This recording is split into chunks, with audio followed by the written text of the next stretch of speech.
جس دل کا دروازہ تمہارے ساتھ ساتھ دوسروں کے لیے بھی کھلا رہنا کہ وہ تمہارا قیام و مقام نہیں بلکہ صرف ایک گزرگاہ ہے۔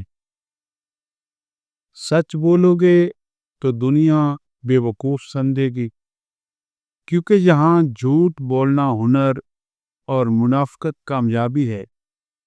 لیکن میری بات یاد رکھنا کہ سچ ہی میں فلاح ہے، سچ ہی میں برکت ہے۔ سچ کا دامن کبھی نہ چھوڑنا۔ کبھی کبھی انسان کو سیکھنے کے لیے نہ تو کسی کتاب کی ضرورت ہوتی ہے اور نہ ہی استاد کی، بلکہ صرف ایک ٹھوکر کافی ہوتی ہے۔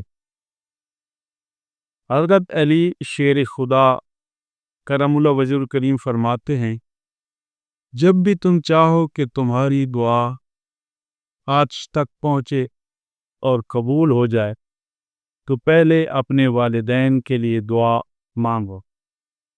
فرمان نبی کریم صلی اللہ علیہ وسلم ہے کہ بندے کو اللہ کے ذکر سے بڑھ کر عذاب سے بچانے والی کوئی چیز نہیں۔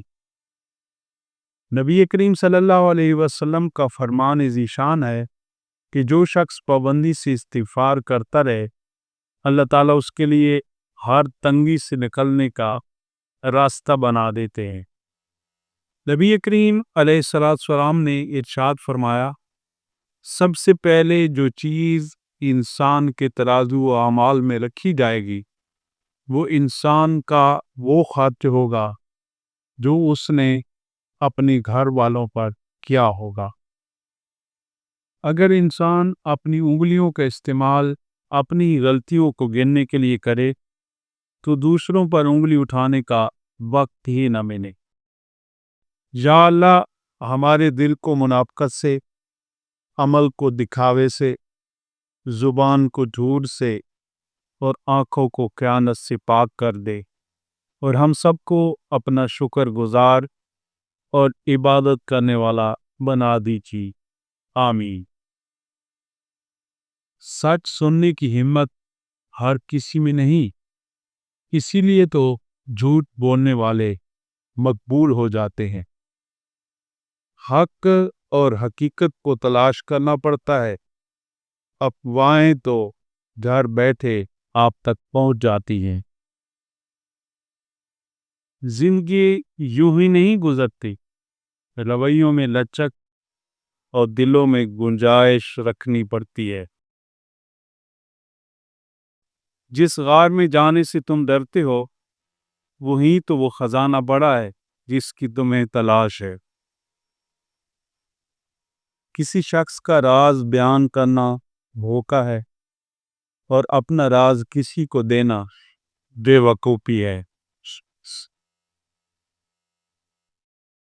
وہ واحد شخص جسے تمہاری امیدوں اور خوابوں کے پورا ہونے کی پرواہ ہے وہ خود تم ہو، ہاں تم ہی ہو۔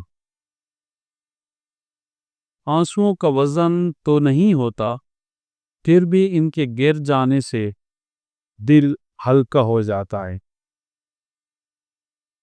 جھوٹ کے شجر پر اعتبار کی چڑیا کبھی پلٹ کر نہیں آتی۔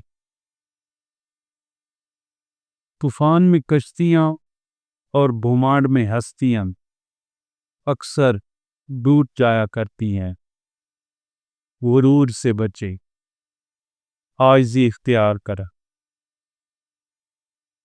حضرت علی شیر خدا کرم اللہ وجہ کریم بیان فرماتے ہیں کہ محنت کا پھل، مصیبت کا حل اور آنے والا کل سب اللہ کے ہاتھ میں ہے۔ ان اللہ علی کل شیء قدیر۔ پیارے دوست، نفرت اور خودغرضی کے اس دور میں آپ نے ہمیں اپنی محبت اور توجہ سے نوازا۔ ہماری دل سے دعا ہے کہ اللہ پاک آپ کو سدا سکھی رکھے۔ ویڈیو پسند آئے تو لائک کرنا اور چینل کو سبسکرائب کرنا نہ بھولیے گا۔ اپنے دوستوں سے ضرور شیئر کیا کریں۔ نیک تمناؤں کے ساتھ اور اچھی دعاؤں کے ساتھ مجھے اجازت دیجیے۔ اپنا خیال رکھیے گا۔ اللہ حافظ۔